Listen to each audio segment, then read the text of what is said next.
Good morning students. आज हम एक बहुत ही इंटरेस्टिंग चैप्टर पढ़ने जा रहे हैं, ग्लिम्पसेस ऑफ इंडिया। नाम सुनते ही लगता है कि हम अपने देश की एक झलक देखने वाले हैं, इंडिया की कल्चर, फूड और ट्रेडिशंस की कहानियाँ। इस चैप्टर में के 3 पार्ट्स हैं। फर्स्ट है a baker from Goa, Lucio Rodrigues, जिसमें हम देखेंगे कि गोवा के विलेजेस में बेकर का कितना इंपॉर्टेंट रोल था। सेकेंड है कुर्ग लोकेश एब्रोल, जहाँ हम लोग जंगलों, कॉफ़ी प्लांटेशन और एक एडवेंचरस कम्युनिटी से मिलेंगे। और तीसरा है टी फ्रॉम असम, अरूप कुमार डट्टा, तो जो हमें ले जाएंगे असम के लश ग्रीन टी गार्डन्स में। तो एक तरफ हमें मिलेगा गोवा का ब्रेड, दूसरी तरफ कुर्ग की ब्यूटी और तीसरी तरफ असम की चाय की महक। मतलब पूरा इंडिया का एक कल्चर फूड टूर होगा ये चैप्टर। ओके, तो पोर्टुगीज़ और जैसे ब्रिटिशर्स इंडिया पे रूल करके गए हैं, वैसे पोर्टुगीज़ ने भी हमारे इंडिया पे रूल करके गए हैं। कितने साढ़े 400 साल। तो वो भी अपने कुछ कुछ चीज़ें छोड़ के गए। जैसे ब्रिटिशर्स हम लोग के इंग्लिश सिखाया, हम लोग इंग्लिश ब्रिटिशर्स की देन है। वो लोग हम लोग के इंडिया में 200 साल राज करके गए हैं। तो यही चैप्टर है, baker from Goa. This is a pen portrait of traditional Goa village baker who still has an important place in a society. तो गोवा के विलेज में बेकर को भी अभी भी इम्पॉर्टेंट प्लेस दिया गया है, ठीक है। Our elders are often heard reminiscing nostalgically मतलब थिंकिंग फॉन्डली ऑफ पास्ट, जो कि पास्ट की चीज़ों के एकदम, जब हम लोग बड़े हो जाएंगे तो हम लोग भी अपने पास्ट की चीज़ों को कैसे याद करते हैं, वैसे ही याद करना। About those good old Portuguese days, the Portuguese and the famous loaves of bread. Those eaters of loaves might have vanished, but the makers are still there. We still have amongst us the mixer, the molders, and those who bake the loaves. Those age-old times tasted furnaces still exist. The fire in the furnaces has not yet been extinguished. तो यहाँ पे एक हम लोग को imagine करना है कि कैसे एक कोई बूढ़े दादाजी हम लोग कहानी सुना रहे, ठीक है। हमारे बड़े बुजुर्ग अक्सर पुराने पोर्टुगीज़ दिनों को याद करके इमोशनल हो जाते हैं। अरे वाह बेटा, मतलब सोचो कि एक दादाजी एक बच्चा को बता रहे, ठीक है। अरे वाह बेटा, क्या ज़माना था, ब्रेड मिलती थी मस्त वाली। उन दिनों की ब्रेड खाने वाले लोग तो ख़त्म हो गए, लेकिन ब्रेड बनाने वाले बेकर्स आज भी गोवा में मिल जाते हैं। मतलब कस्टमर्स चेंज हो गए हैं, बेकर अभी भी जिंदा है। The third and jingle of baker's bamboo heralding his arrival in morning can be still be heard in some places. Maybe the father is not alive, but the son still carries on the family profession. तो सुबह सुबह bakers आते थे, bamboo stick बजाते थे, थक थक jingle jingle, जैसे आजकल कचरा वाला या दूध वाला जैसे आवाज़ सुन के सब लोग समझ जाते हैं कि चलो ब्रेड आया है, चाय के साथ मस्ती होगी। तो और यहाँ पे फिर बोला है कि जैसे may be father is not alive, but profession family में ही चलती रहती है। जैसे पिताजी तो नहीं है, लेकिन उसका बेटा अभी भी काम को संभाल रहा है। और गोवा में इनको आज भी पैडर कहा जाता है, पैडर नाम से जाना जाता था जो बेकर्स थे। During our childhood in Goa the baker use to be our friend. तो जो मतलब दादाजी टाइप इमेजिन किए थे हम लोग कि दादाजी सुना रहे, तो दादाजी बोल रहे हैं कि childhood in Goa the bakers हम लोग का दोस्त था, हम लोग का कंपेनियन था, हम लोग को गाइड करते थे। He used to come at least twice a day, दिन में 2 बार आते थे। Once when he set out in the morning on his selling round, and then again when he return after the emptying his huge basket. एक तो सुबह में जब वो बेचने जाते थे उस टाइम हम लोग से मिलते थे, और जब अपना पूरा बास्केट का पूरा ब्रेड बेच उच के जब आते थे तब हम लोग से दोबारा मिलते थे।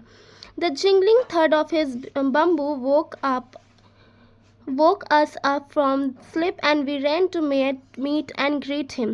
Why was it so? Was it for the love or the loaf? Not at all. The loaves were about with some Pasquine or Bastine, the maid servant of the house. सुबह सुबह हम बच्चे बेड से उठ जाते हैं सिर्फ bamboo की झक झक सुन के, और सीधा बेकर के पास भाग जाते हैं। लेकिन ब्रेड यहाँ पे लोफ ब्रेड को बोल रहे हैं, ठीक है। लोफ के प्यार में नहीं, वो ब्रेड तो सर्वेंट ही खरीदती थी। वो जो बच्चे लोग दौड़ के भागते थे थोड़ा ना, ब्रेड के लव में नहीं जाते थे। Not at all. The loaves were brewed by some पैस्काइन और बेस्टाइन। ब्रेड्स तो उनके सर्वेंट्स लेके आते थे, घर के सर्वेंट्स, जिस सर्वेंट्स का नाम क्या है, पैस्काइन और बेस्टाइन। What we longed for are those braid bangles which we choose carefully. Which we choose carefully. Sometime it was sweet braid of special make. बच्चों की असली डिमांड थी ब्रेड बैंगल्स, जो गोल गोल डोनट्स टाइप लगते थे, और कभी कभी स्पेशल स्वीट ब्रेड भी मिलती थी। बस वही असली ट्रीट होती थी। The baker made his musical entry on the scene with the jung jung sound of his specially made bamboo staff. Baker एकदम रॉकस्टार एंट्री करता था, बम्बू स्टिक बजाते हुए, एक हाथ पे बास्केट, सिर पे दूसरे से थक थक बजाते रहता था, और घर की आंटी को गुड मॉर्निंग बोल के बास्केट रख देता था। सोचो, सबसे पहले मॉर्निंग विश उनको मिलती थी। We kids would be pushed aside with a mild rebuke and the loads would be delivered to the servant. But we would not give up. We would climb a bench or the parapet and peep into the basket. Somehow I can still recall the typical fragrance of those loaves. बच्चों को bread का packet तो मिलता ही नहीं था, servant को मिलता था। बच्चों को सिर्फ थोड़ा सा धक्का प्लस डांट मिलती थी, फिर भी बच्चे हार नहीं मानते थे। बेंच की या दीवार पर चढ़ के बास्केट के अंदर झांकते रहते थे। I can still recall the typical fragrance of those loaves. Then we did not even care to brush our teeth or wash our mouths properly, and why should we? The tiger never brushed his teeth. Hot tea could wash and clean up everything so nicely after all. Writer अभी भी उस bread की सुहानी खुशबू याद करते हैं, और बचपन में उन्हें ब्रश करने की टेंशन ही नहीं थी। क्या ज़रूरत है, शेर भी तो दांत ब्रश नहीं करता है, और गर्म चाय ही कॉलगेट प्लस पेप्सोडेंट के काम कर देती है। यहाँ पे कुछ ऑर्डर कॉम्प्रिहेंशंस चेक है, तो ये क्वेश्चन हम लोग करेंगे। तो first, what are the elders in Goa nostalgic about? Portuguese जमाने की ब्रेड और उनके दिनों के याद करते हुए नॉस्टैल्जिक है, ठीक है। Second, is bread making still popular in Goa? How do you know? हाँ, अभी भी मेकर्स, तो हाँ अभी भी बेकर्स जो है, बेकर्स वहाँ पे क्या बोलते हैं, बेकर्स को पैडर्स हैं। फर्नेसेस चल रही है और उनकी आवाज़ सुनाई देती है। Third question, what is the baker called? Baker को क्या बोलते हैं, pader. Fourth, when would the baker come every day? When did the children run to meet? दिन में 2 बार आते थे, ठीक है। Marriage gifts are meaningless without the sweet bread known as the ball, just as a party or a feast loses its charm without bread. Goa में शादी के गिफ्ट बिना बोल क्या होता है, स्वीट ब्रेड को बोलते हैं। के एकदम ठंडे जोक्स जैसे लगते थे, और कोई भी पार्टी अगर ब्रेड के बिना हो तो समझ लो बिरयानी में नमक ही भूल गए हैं। The lady of the house must prepare sandwiches on the occasion of her daughter's engagement. Cakes and bolhanas are must for Christmas as well as other festival. Goa के रिचुअल्स, बेकर्स की शॉप कंपलसरी, एंगेजमेंट में sandwiches, Christmas में cake plus बॉलिनाज होता है छोटी मीठी biscuit type होता है, ठीक है। तो बेकर का फर्नेस ही विलेज की असली फेस्टिवल का हीरो था। The baker or bread seller of those days had a peculiar dress known as the कबाई। पुराने ज़माने के बेकर पहनता था एक कबाई, एक लंबा सा फ्रॉक जो घुटने तक होता था, ठीक है।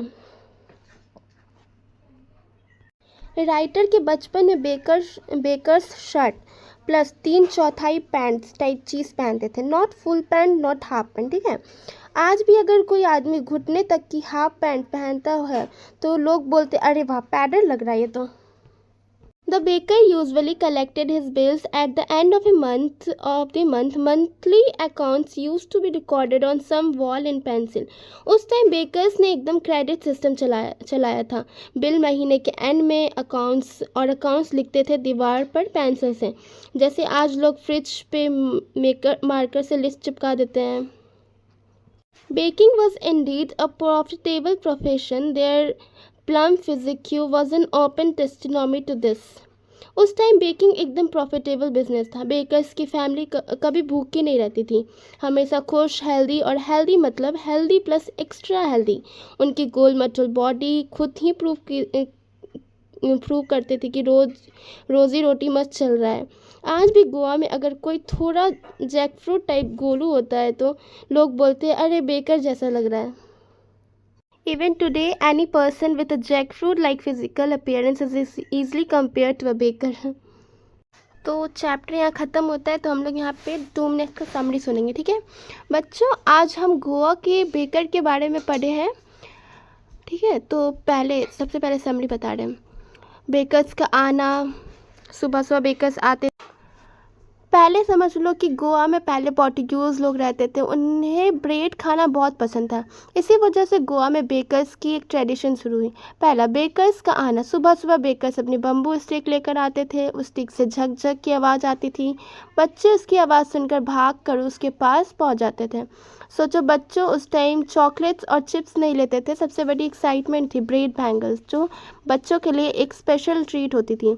और दूसरा, सेलिब्रेशंस और बेकर। कोई भी शादी, फेस्टिवल्स, पार्टी बेकर्स के बिना अधूरी थी। शादी में सैंडविचेस, फेस्टिवल्स में केक्स और बोलिनाज ज़रूर होते थे। मतलब एक तरफ से बेकर्स ही सेलिब्रेशन का हीरो था। और तीसरा, बेकर्स की इज्जत। उस समय बेकर्स को रिस्पेक्ट मिलती थी। हर महीने के अकाउंट लिखा जाता था और लोग एंड ऑफ मंथ उसे पेमेंट करते थे। उसका स्पेशल ड्रेस होता था, हाफ पैंट और शर्ट, जिसकी कबाई कहा जाता था। और यही ड्रेस देखकर लोग समझ जाते थे कि बंदा बेकर है।